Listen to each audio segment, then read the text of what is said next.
We are back yet again on the thiccmaninc podcast, and we are very excited to present to you our week 1 of the NFL season predictions. It has been a long offseason full of very minimal and grueling content, but we are finally back with real football. And starting things off, we are going to see a wonderful Thursday night game between the reigning Super Bowl champions and the upstart Buffalo Bills who look to dethrone them. And this might shock some of you because I am a big supporter of the Bills, but I am picking the Rams to win this game. They've got a better defense. I am more confident in their ability to move the ball downfield with their passing attack. I think their receivers are deeper. I think Allen Robinson is a meaningful addition. I think Bobby Wagner will revitalize his career in LA. I actually heavily disagree for once, and I'm usually there going against the Bills, and you're the one propping the Bills up, propping Josh Allen up. With the Bills heading into the Super Bowl champions home turf, we know that really doesn't matter because it's LA, and I think the Bills are the one whose roster actually got more well-rounded and better since last season. I think the Bills are going to wind up winning the game. I think Josh Allen's going to dominate. They have a better, I'd like to think James Cook is going to be a better back and more dynamic back than Devin Singletary. They added Von Miller, who the Rams lost from their front seven. The Bills have a better front seven than they've had probably in the last half decade. So I think the Bills are going to win the game with a score of 35-31, and we may even wind up seeing this matchup again come January or February. My concern is it's much easier to take Stephon Diggs away with Jalen Ramsey than it is to stop Cooper Kupp with someone like Tre'Davious White just because of how much he's in the slot and how easy those routes are to hit underneath. I think Kupp's going to have a very good night. Diggs is going to be fairly quiet, and that's going to be the difference maker.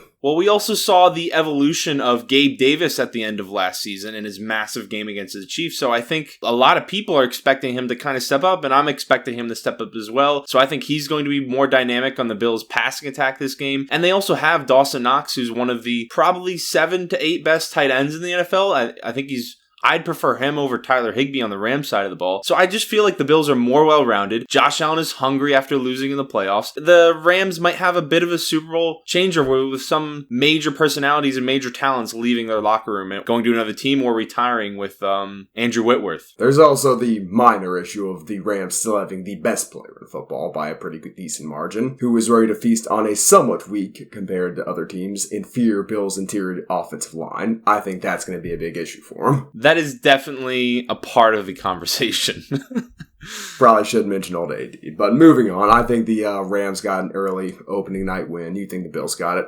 Who we got next? Next up, we have the Falcons and Saints, and the Falcons fans are in for a long season. They're not going to be able to watch their team win a bunch of games, and when you compare both their rosters, I think the Saints are significantly better at most positions with the exception of tight end and AJ Terrell at corner at number 1. So I think the Saints are going to wind up winning the game. Jameis coming off that ACL injury is going to put up some good numbers. Alvin Kamara is not going to get suspended until next season, so he's playing. I think the Saints wind up winning the game with a score of 21-17, but I would not be shocked if the Falcons pull it out because Jameis is coming off that injury and may struggle early. I have absolute faith in Jameis Winston. He is one of the best quarterbacks in all of football, and I am tired of sitting here week after week hearing you disrespect him and talk about him like he's not a top 3 quarterback.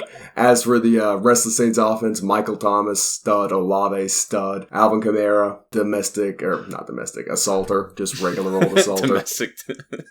And the Falcons' defense is horrible, so the Saints are going to pretty easily win unless Marcus Mariota is someone we didn't think he was. You're not going to give a specific score? I'm not going to give a specific score. I don't need to give specific scores. Why not? Because I'm not going to get any of them right. And neither are you, so I'm not going to waste our fans' time. Speaking of making poor decisions, the Cleveland Browns are facing off against the Carolina Panthers in an electrifying Week 1 matchup, which will see Baker Mayfield take on his former team. And I'm going to side with Baker on this one. I think the Panthers are scrappy, they're hungry, they've got a better quarterback, they've got a better running back. Their receiving game, still borderline, but I think they are going to pull this one out. It's going to be a tough game. They'd lose it if Deshaun Watson was playing, but for the first 11 weeks, that's not an issue. But the Panthers, with the help of Baker Mayfield, are going to triumph over the Browns. It's coming down to which team has the better quarterback. And that team right now, due to Deshaun Watson's suspension, is the Panthers. They have Baker Mayfield. And he is going to, I think, make the Browns regret their decision a little bit. I think he's going to light it up. He's going to go for 250 yards, 3 touchdowns. Maybe McCaffrey will tag on another 2. I think the Panthers, while they probably won't win a lot of games in 2022, they're going to have a big showing versus the Browns. And I think Baker Mayfield's going to give fans and something to think about, and he's going to make Panthers fans happy. And I'll give a score prediction, even though Isaiah frowns upon that. I think they win the game 35-21. Have you said like 35 is two or the three scores you've given out so far? Has that been the common denominator? I had the Bills scoring 35. It's happened twice. Twice in the first 3 games. Something's looking a little shakier. But Baker's feeling dangerous. The Panthers aren't going to win that many games this year, but this is going to be one of them. And the next game, there's the Bears and 49ers. You have to, I feel at least a little bit for Justin Fields. He has to play the 49ers front seven in his first game after a rough 2021 campaign in all aspects. I think the story of the game is going to be the fact that the Bears just still can't protect Justin Fields. The 49ers have a much better front seven, and the 49ers front office offense is going to be propped up by their run game, and it is going to help Trey Lance look as good as he possibly can be in week 1. If Trey Lance can't be successful with all the offensive weapons he has around him, 49ers fans will have a lot to worry about. I don't think that's going to be the case. I think they wind up winning the game. Yeah, if you got Deebo Samuel and George Kittle fully healthy for the first time in a while, you're not going to lose many games. Bears are horrible. Their offensive line's horrible. Justin Fields is going to be running for his life, and it's going to be a pretty one-sided matchup for the 49ers. Next up, we'll have a divisive game between the Bengals and the Steelers. Two teams which are propped up by their defense, at least for postseason runs for the Bengals. But I am not a big supporter of the Bengals. I don't think they're going to do particularly well this season compared to what they did last year. They play a tougher schedule, they play healthy teams, and they have to play the Pittsburgh Steelers twice, who have the best defense in football, who are going to have a good quarterback, who have an amazing collection of wide receivers, and have one of the best young running backs in the league. The Steelers are simply a better team. The only position I would say the Bengals are better at, honestly, is wide receiver 1 and quarterback. Other than that, the Steelers dominate them. It's going to be a fairly one-sided defensive rout. The Bengals are going to get blown out in their first game back in Cincinnati since the playoffs. Well, I think it's a bit aggressive to just anoint Chase Claypool or George Pickens is better than T. Higgins. But I actually do agree with you on this one. I think me and Isaiah always go the opposite directions of what the majority thinks about the Bengals. We're always more negative. And I think Mitch Trubisky is going to go into Cincinnati with a chip on his shoulder after sitting on the bench last season behind Josh Allen. And he's going to put up some numbers with like Isaiah already said, a very talented Steelers offense. He has Deontay Johnson, George Pickens, Chase Claypool, Pat Freiermuth, who I am a big fan of at tight end. Their offensive line is not great, but they do still have Najee Harris in the backfield, and I think they're going to beat the Super Bowl runners-up this season. I'm a big believer in the Steelers heading into this year. They always win more games than we expect, and I think this is going to be one of the ones they win that a lot of people probably don't expect them to win. So next up, an NFC East team, we got the Eagles playing the Lions. I'm a fan of the Giants, so normally I don't want the Eagles to win, but I am very unbiased in all of my predictions, evidently. I don't care if you've watched Hard Knocks, maybe you're swayed a little bit to think the Lions are going to win. But at the end of the day, their roster is not the best in the NFL. They are still building towards something. I'm a believer in their future, and they do not really have a chance at keeping up with the Eagles and their offense. And I think the Eagles also have a very good defense. They have a very good secondary now with different guys they've added. James Bradbury. They traded for...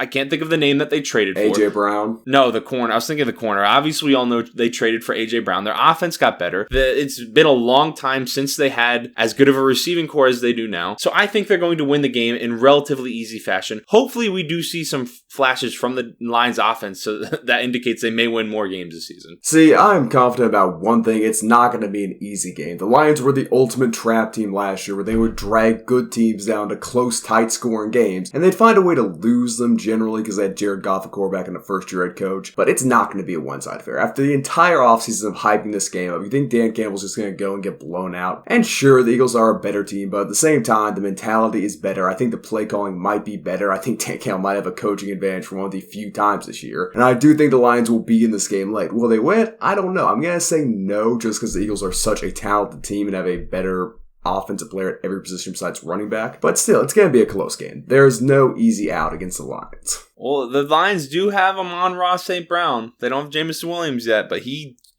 came on in a big way the second half of the season. Now, Amon-Ra St. Brown's pretty real. Swift's pretty real. But at the end of the day, it's not going to matter. It's going to be a close game, but Jordan Davis, A.J. Brown, all the new additions are just going to prove too much for the lowly Detroit Lions. Next up, we have an AFC South matchup between the Indianapolis Colts and the Houston Texans. And the Texans have recently been freed of their massage enthusiast quarterback and now are ready to roll into a full rebuild. And that rebuild is going to start by getting murdered by the Colts. I'm not high on Matt Matt Ryan, but I have some faith in him. He is going to be able to outperform Davis Mills, considering he's got a better line receivers and a running back. And I do feel bad for Mills. He's not a bad quarterback, but he is going to be very unproductive to start the year because of how unfortunate the situation is. But at the end of the day, it's going to be one side. It's going to be a Colts blowout. This one's not going to be close, and it's going to be the sign of a long rebuild for the Texans. Yeah, much like the Lions, I don't think they're as far along as the Lions franchise is, but I do think we see the Texans building towards something. They just got Dameon Pierce in the draft, a running back who looks very promising for them. They have it's not a great, but still underrated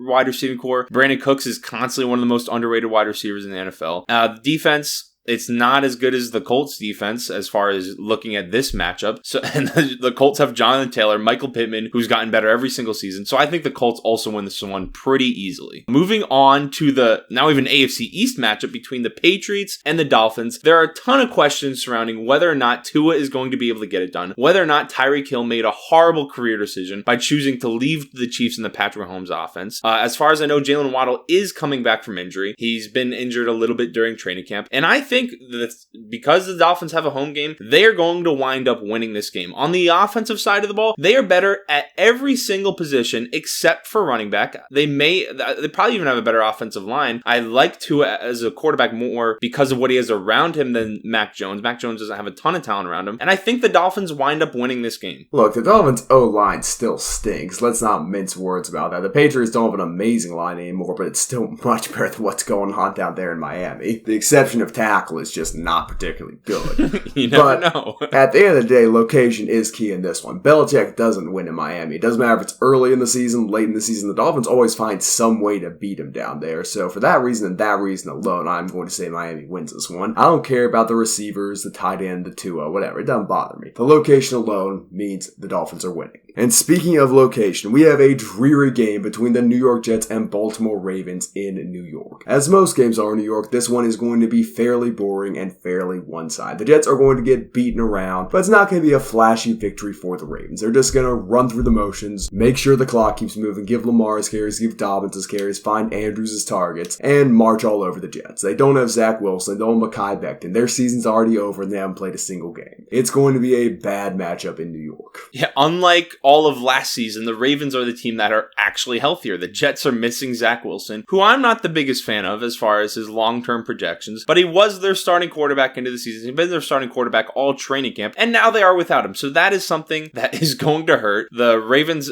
like I said, have everyone healthy. They have I think they've reloaded and retooled their offensive personnel. I think they're better on that side of the ball than they were last year. So it's probably going to be a 20 to 30 point blowout, I think at least. Next, we have the Jaguars and the Commanders, two teams that are not exciting. They're both not going to be playoff teams. Most likely, Carson Wentz coming off of a not so great season with the Colts where he failed in big moments, although he put up some good numbers at the end of the day. And Trevor Lawrence is looking to kind of put together all of the good things that happened for him last season. There was a lot of bad, but there were some throws where he throws excellent into space, excellent on the boundary. And I think he's going to take a big step now against the Commanders. He has more offensive weapons. While I don't love them, Christian Kirk is better than their number one wide receiver from last year. Evan Ingram is better than what they had at tight end last year. I mean, Urban Meyer was rolling Tim Tebow into camp. And I think the Jaguars are going to win a very close game in this one. It could go either way because, like I said, I like Carson Wentz a little bit more than other people,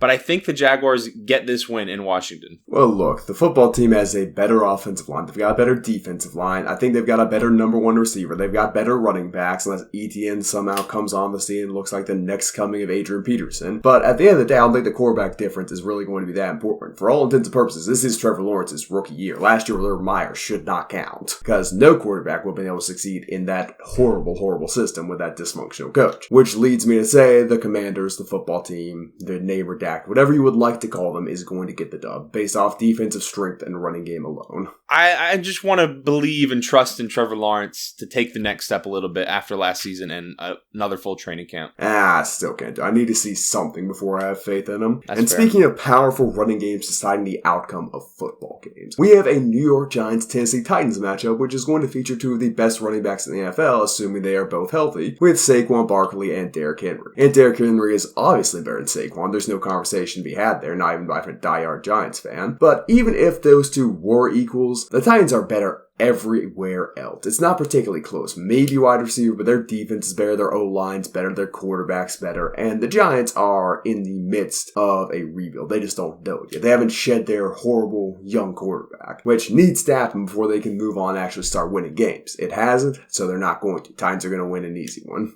Their wide receiver group, actually, it doesn't have a lot of depth. It isn't as strong, but, I'm not going to get hung up on that because I am not a believer in the Giants. If you watch any of the Giants preseason, their corners are pretty fucking abysmal. Their starting defense couldn't stop Mac Jones and the Patriots wide receivers, who are probably one of the weaker groups in the NFL as far as a talent perspective, to save their life. Now, when it comes to Derrick Henry in this game, I think he's going to run all over the Giants defense. There are a lot of holes on the Giants. I don't think they're going to be great. And year one with Dable on the defensive side of the ball. On the offensive side of the ball, the Titans did just lose Harold Landry, but their defense is still comparable in talent to the Giants offense. I think this game's going to wind up being a blowout. It's also in Tennessee, so I'm not excited.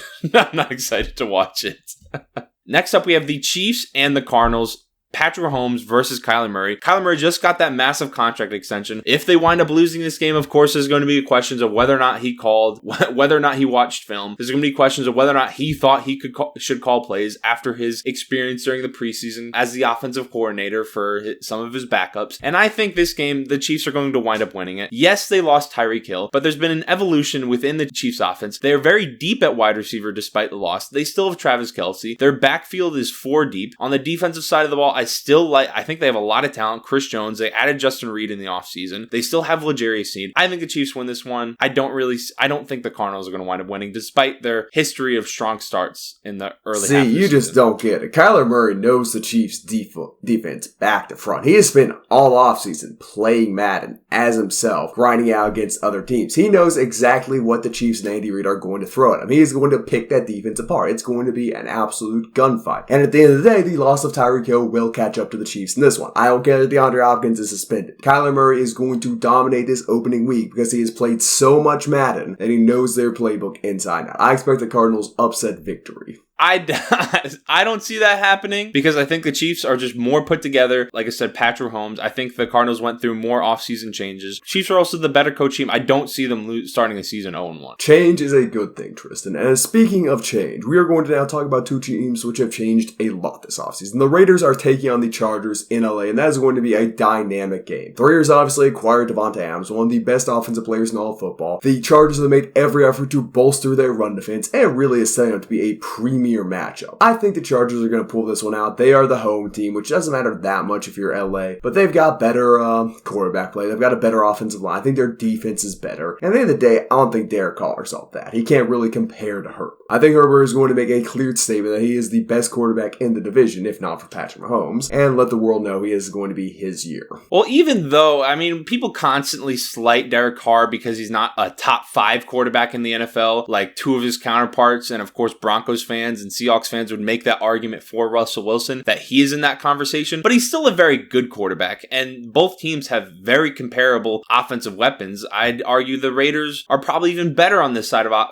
offensive receiving weapons, in my opinion. Devontae Adams better than Keenan Allen. Darren Waller is better than whoever I can't even name off the top of my head who the Chargers tight end is. And the Raiders also added Chandler Jones in the offseason to pair with Max Crosby. So they have a very dynamic pass rush, much like the Chargers with Khalil Mack and Joey Bosa. So it's going to be an exciting matchup. I think there's going to be a lot of points scored.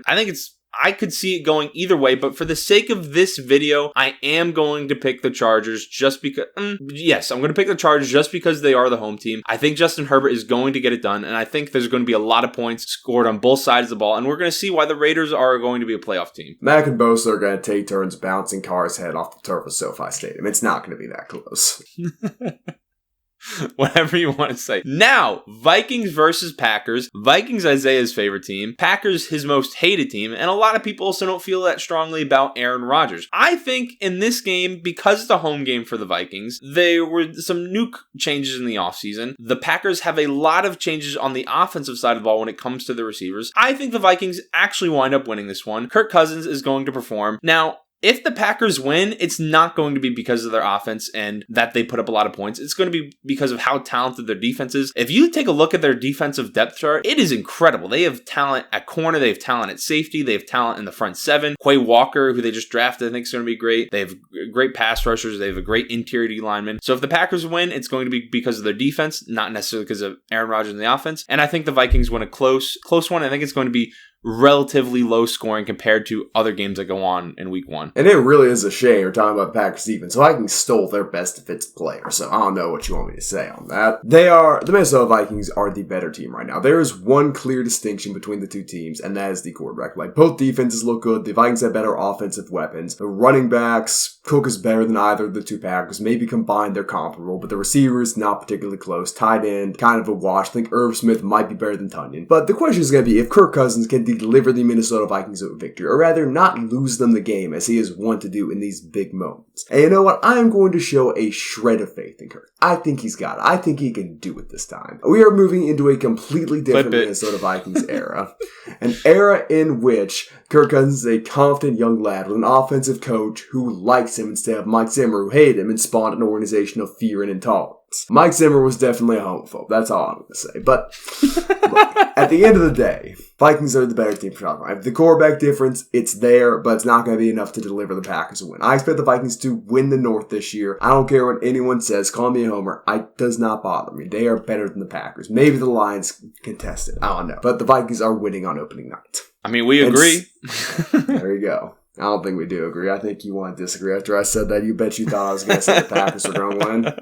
Now on to America's team, playing in Jerry World against the Super Bowl champions of 2 years ago. The Tampa Bay Buccaneers are facing off against the Dallas Cowboys. Tom Brady has been embroiled in offseason drama, whether it be the Masked Singer, his wife not being happy he came back to football, or his spontaneous retirement and unretirement. It's been a loud offseason in Tampa Bay. That does not change the fact. They are still one of the best teams in football. They should be the favorite or the second favorite to come out of the NFC for the Super Bowl. But Dak Prescott's a real quarterback. Micah Parsons, 11 from heaven. I think the Cowboys are going to do a little bit of spoiling for the Buccaneers on opening night. It's going to be an upset. They're going to beat Tampa Bay, and Dak Prescott is going to put on a phenomenal performance with CeeDee Lamb. I just don't see that happening because I think the Buccaneers are more talented all over the field. The Cowboys got worse at every other position from last season. Yes, they have Micah Parsons, but the Buccaneers are still the better team. They still have the better overall pass rushers. Their secondary is actually going to be healthy compared to last season, and they still have Tom Brady. So I think the Buccaneers are going to win this game pretty comfortably. I think Cowboys fans will be sobbing like they were after the loss to the 49ers in the playoffs, and I think they win the game by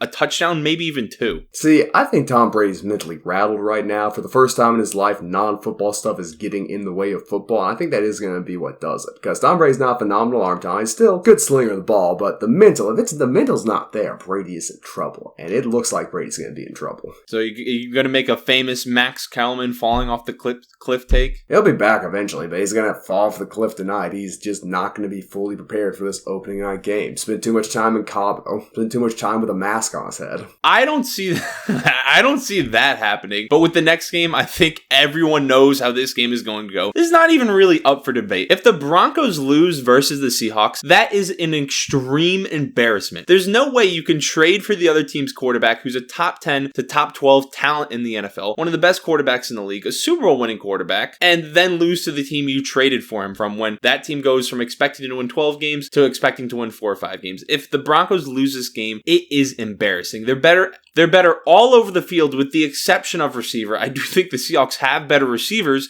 but they don't have the quarterback to get it to them. So the Broncos, they should easily win this game. All I need 4 words to tell you what's going to happen in this game. Broncos country, let's ride. That has been our week 1 predictions. Let us know what you think down in the comments below. Tell us what we got woefully wrong. Sing our praises. Do whatever you like. Hit that subscribe button if you're still here. Any support is tremendously appreciated. Thank you.